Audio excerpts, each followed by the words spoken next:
महाकुंभ का आयोजन बृहद स्तर पर हो रहा है और ये भारतीय संस्कृति का एक महत्वपूर्ण हिस्सा है।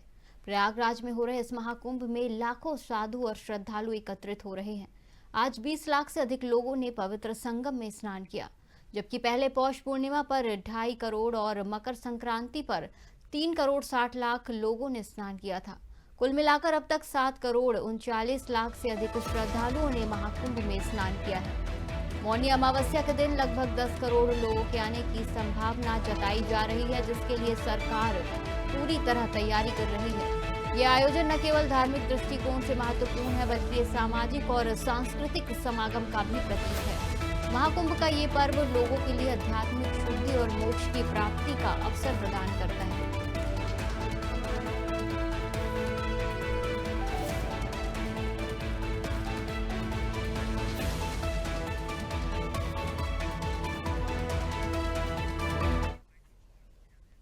ज्यादा चर्चा के लिए हमारे साथ जुड़ चुके हैं उत्तर प्रदेश स्टेट हेड राघवेंद्र त्रिपाठी जी। राघवेंद्र जी, महाकुंभ में आस्थावानों का जन सैलाब उमड़ पड़ा है। आज 20 लाख से अधिक लोगों ने पवित्र संगम में स्नान किया है। कैसी तैयारी चल रही है? इतने बड़े स्तर पर लोग आ रहे हैं, क्या कहेंगे?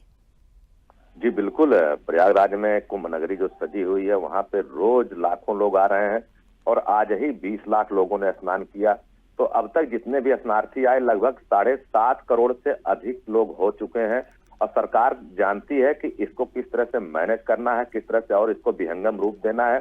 और माना जा रहा है कि मौनी अमावस्या का जो प्रमुख स्नान है, जो अमृत स्नान है, उसमें 10 करोड़ से अधिक लोग आएंगे।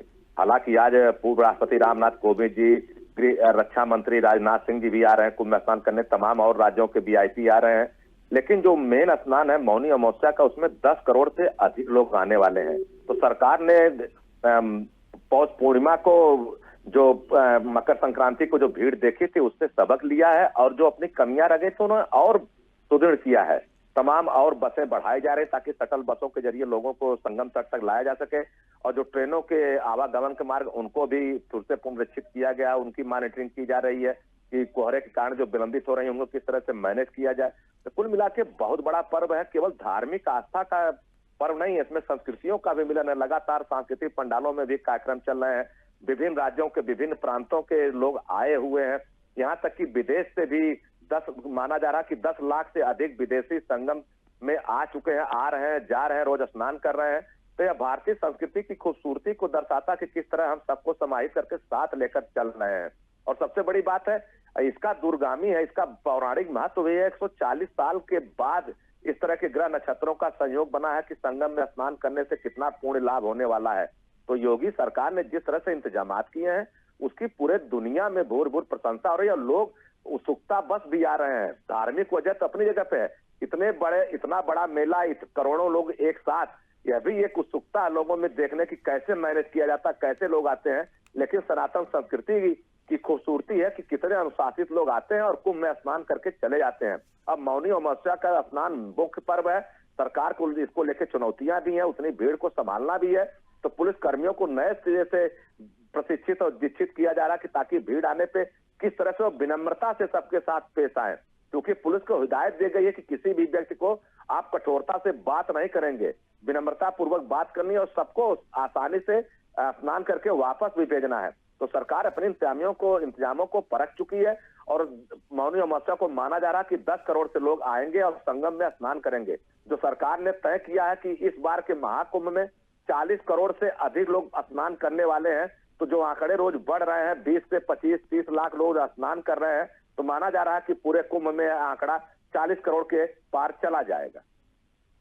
जी राघवेंद्र जी, आज रक्षा मंत्री राजनाथ सिंह भी आ रहे हैं और कल एक जानकारी ये भी आ रही कि बम से उड़ाने की धमकी भी मिली थी सेक्टर 18 में, जिसमें 18 संदिग्ध लोगों को भी गिरफ्तार किया गया है, यानी पकड़ा गया है। क्या कहेंगे इस बारे में, क्या जानकारी आ रही है? देखिए, इतना बड़ा पर्व है तो बम से उड़ाने की धमकियां तो मिलती रहती हैं। जो खालिस्तानी समर्थक है पन्नू, उसने भी तमाम तरह की धमकियां दी हैं, तमाम एयरलाइंस को उड़ाने की भी धमकी दी है। लेकिन सरकार इसकी तैयारी बहुत पहले से कर रही थी। उसे आभास था कितनी भीड़ आ रही है। तो जो अराजकता मानसिकता के लोग हैं, जो मूर्ति पूजा के विरोध में रहते हैं, जो मूर्ति पूजा को कुफ्र मानते हैं, वो लोग कुछ न कुछ हरकत करेंगे। और इसके लिए प्रशासन पूरी तरह से मुस्तैद है। एआई कैमरे, ड्रोन कैमरे से लगातार निगरानी की जा रही है। संदिग्धों की लगातार पहचान की जा रही है। इसके पहले एसी नरसिंहानंद के कैंप के बाहर एक संदिग्ध पकड़ा गया था। कुछ वामपंथी भी घुस गए थे जो कुंभ के माहौल को खराब करने की कोशिश कर रहे थे। तो सरकार जानती थी कि ये चुनौतियां सामने आएंगी, इन्हें किस तरह से निपटा जाएगा, उसके लिए बाकायदा इंतजाम किए गए हैं। तमाम खुफिया विभाग के अधिकारी कुंभ क्षेत्र में भ्रमण कर रहे हैं, देख रहे हैं, एक एक व्यक्ति के ऊपर ड्रोन कैमरों से एआई के जरिए निगरानी की जा रही है। तो कुल मिला के सरकार की कोशिश है कि किसी तरह का कोई उपद्रव न हो, लेकिन अगर कुछ आतताई वहां घुसने की कोशिश कर रहे हैं तो पुलिस उनके साथ उसी तरह का व्यवहार भी कर रही है, उनको हिरासत में लेकर पूछताछ भी कर रही है। अगर दोषी पाए जा रहे हैं, संदिग्ध हो रहे हैं, तो उनसे लंबी पूछताछ की जा रही है। तो कुल मिला के जहां करोड़ों लोग हैं वहां पे कुछ अराजक तत्व आएंगे। सरकार ये जान रही थी, तमाम पाबंदियों के बाद भी कुछ लोग वहां पे घुसे हुए हैं। पहले तो दुकानों के आवंटन को लेकर ऐतराज किया था कि एक समुदाय विशेष के लोगों को दुकानें नहीं दी गई व्यापार करने के लिए।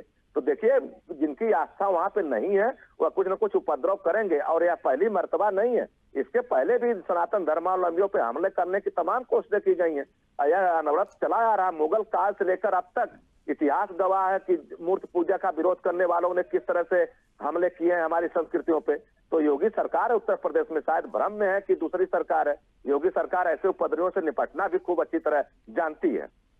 जी राघवेंद्र जी, आज सीएम योगी भी कार्यक्रम में आने वाले थे महाकुंभ के प्रयागराज में, तो वहां पर कार्यक्रम अब टल चुका है, अब कब आने वाले हैं सीएम योगी वहां पर? देखिए, योगी आदित्यनाथ जी की व्यस्तता है, क्योंकि आज घरौनी वितरण कार्यक्रम होना है। प्रधानमंत्री मोदी जी वितरित करेंगे, तो उत्तर प्रदेश के मुखिया होने के नाते उस कार्यक्रम में शिरकत करनी और तमाम प्रशासनिक कार्य हैं जिन्हें निस्तारित करना है। एक दो दिन में फिर पुनः योगी आदित्यनाथ जी प्रयागराज कुंभ जाएंगे। क्योंकि देखिए, योगी आदित्यनाथ जी के एजेंडे में प्रयागराज कुंभ, वह सनातन धर्म के ध्वजवाहक हैं। वो जानते हैं किस तरह से हमको इस सनातन के सबसे बड़े पर्व को संपादित करना है। इस नाते समय समय पर निगरानी करते हैं। ऐसा नहीं कि वो कुंभ नहीं जा रहे हैं तो कुंभ की तैयारियों पर नजर नहीं रखे हैं, कुंभ की व्यवस्थाओं पर नजर नहीं रखे हैं। लगातार अधिकारियों से, चाहे सूचना निदेशक शिशिर जी हो या प्रमुख सचिव सूचना हो संजय प्रसाद जी, या जितने भी मेला के क्षेत्र सबसे लगातार संवाद में बने हुए हैं, एक एक पल की जानकारी ले रहे हैं। हाँ, उनका कार्यक्रम चला जरूर है, लेकिन बहुत जल्द हुआ प्रयागराज जाएंगे और मौनी अमावस्या से पहले एक बार तैयारियों को फिर परखेंगे। ये तमाम चर्चा के लिए बहुत बहुत धन्यवाद राघवेंद्र जी।